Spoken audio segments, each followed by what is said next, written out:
Well, hello there guys, StriderVM here, and today I'm gonna show you the expedition into the Abyss event in Final Fantasy Brave Exvius. Now, to TLDR the whole thing, why would you want to do this event? Well, primarily because of 3 skills. They are the Stonra Blade, the HP plus 15, and the Burst Shot skills. Now, to summarize, this event has 2 items that are unique to this event. Oh, I apologize. Materials. They are the hard pebble and the pure stone. Because those 2 materials could only be gotten by defeating the mini bosses found in that exploration dungeon. All in all, if you all want the 3 skills, you actually need 30 hard pebbles and 20 pure stones. As we begin this dungeon, you need first to go right because the first skill is found right just beside the entrance to the exploration dungeon. And the way to that is freaking annoying. It's a hidden path, but it has multiple dead ends, and you actually can't see where you're going. So if you don't want to get confused, you could actually go to www.exviuswiki.com and go to the event page. It has a map for this, so you don't get totally confused. And on this part, here's the part where you will get the burst shot. Now, this video is actually not my first run through of this dungeon. This is because I had multiple problems recording again because of the length of the actual video. So I just chop off any usable footage, and unfortunately, you know, all the treasure chests have already been opened, and repeating the video would still keep the chests open. So moving on. This dungeon has 4 gathering points. Gathering points are spots in the exploration map that when you go through them, you will get multiple materials. Materials are used to either awaken your units or perhaps even level up your espers.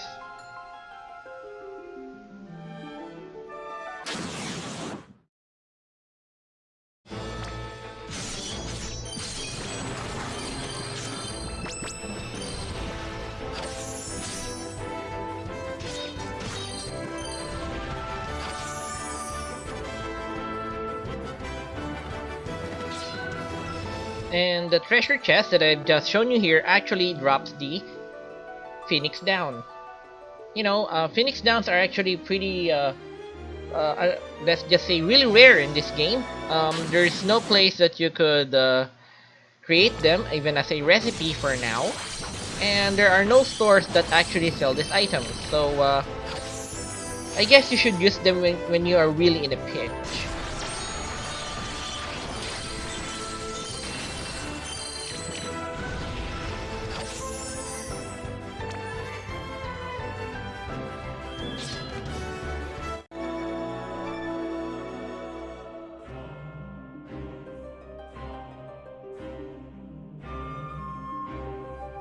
Okay, we're now arriving to the first mini-boss of this exploration dungeon, and this is the Golden Bomb. Now, this boss is actually not that hard because, well, unless you have a really newbie team or a very low-level team. The only important tip that I could say to you is you need to kill the Golden Bomb immediately as fast as you can, because bombs have a skill that is called self-destruct, and it uses its remaining HP to damage the target. So yeah, so it means that if the golden bomb has a lot of HP, it will probably kill your character that has, even if it has a lot of HP.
And also, this exploration dungeon has a star quartz.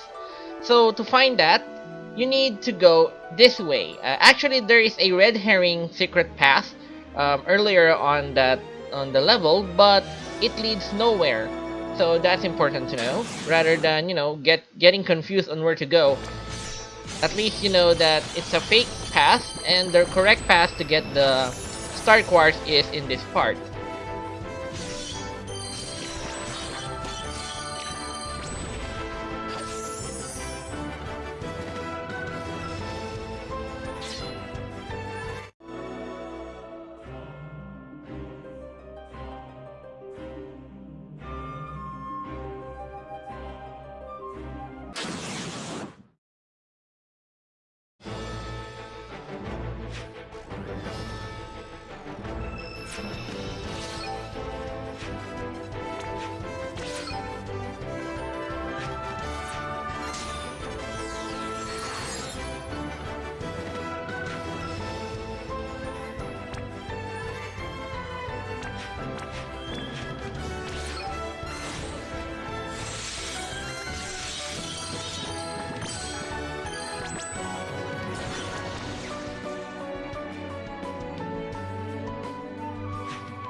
So in this section of the dungeon is where you will get the Stonera blade.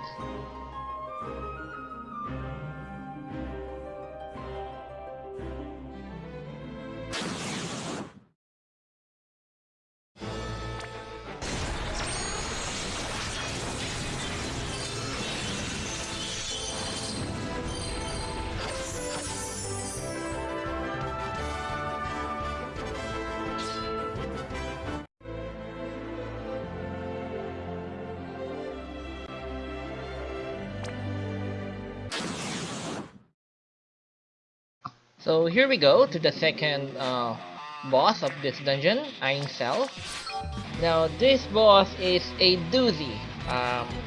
She has a lot of HP, and killing her won't be easy. If you have any chance of killing her in 3 turns or less, you really need a barrage character. But it is still doable without, without relying on barrage. But okay, first, one of her most devastating attacks is Eiroga. It's pretty nasty. The only reason that the damage isn't really that high in my experience is because I have Warrior of Light and I have used Full Break on her, which lowers all of her attributes by 30%, which means her damage also gets lowered by 30%. Without that debuff, yeah, she could actually make kill Hayate here, because he has the lowest HP in my party right now. What complicates this boss fight as well is that Aincel is actually immune to all 3 major elements, fire, ice, and lightning, which means you really, if you have only a mage team or a caster team, you really need to adjust your spells if you really want to damage her. And if your caster team only has, lightning, fire, or ice spells, yeah, beating her would be next to impossible.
And finally, we get to the final boss. 3 copies of a nastily improved Belmodar. The only thing I could say is, some people had told me not to use physical attacks against this boss because, well, I mean, it basically massacred my team by doing 3 10,000 volt skills in a row. Some people had told me that the reason they do that is because I attack them with normal attacks or physical attacks, but I can't really confirm that because sometimes they don't if I just use spells, but sometimes they still do attack. I mean, some people say barrage is not included, but I don't, and certain physical skills are not included, but I don't know why sometimes they still attack me. So what I do instead is to be 100% sure is bring Barsandara. If you have Barsandara, then the damage with that skill will be massively lowered.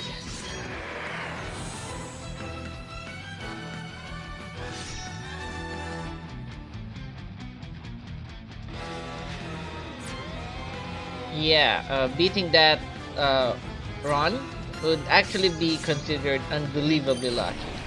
But anyway, since we still survived, yeah, this last treasure is actually positioned after beating the boss. So don't forget to not immediately leave the level after beating the boss. Get the treasure for HP plus 15% and then leave the dungeon.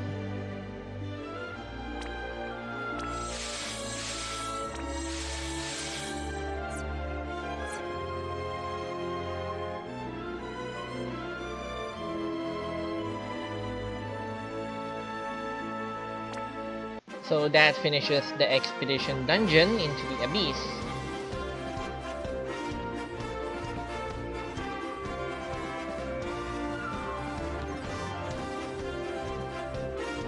So anyway, since I have shown you all the required materials for these skills, my suggestion for how many would you actually want?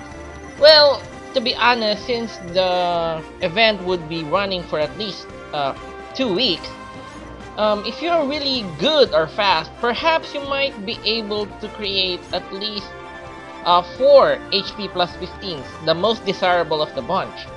Burst Shot is just a skill that is auto-critical, so it's just a normal attack with 100% chance of a critical. And then the other one, the Stone Blade, the big issue with that is it's not that good. Very few monsters are actually weak to Stone Ra. Also, even more weird is that one of the bosses that you need to grind in order to get those skills are actually weak against stone. So okay, as the last part of this video, I will be showing you a clip of my draws for the Final Fantasy IX banner. Now, a lot of people had actually told me, especially in the Reddit forums, that actually trying to get Zidane in this banner is not recommended. This is because of Lani and Vivi. They will most probably hijack your attempts to get Zidane. Although Zidane is also a 3-star character. The problem is Lani and Vivi is also a 3-star, which means they will always gonna, ruin your chances of getting a Zidane. So anyway, viewer discretion advised. So anyway, this is StriderVM. I hope you have enjoyed this video of the playthrough of Final Fantasy Brave Exvius. If you have liked this video, please don't forget to like and subscribe to my channel. And as always, I hope that I will still see you guys in another video.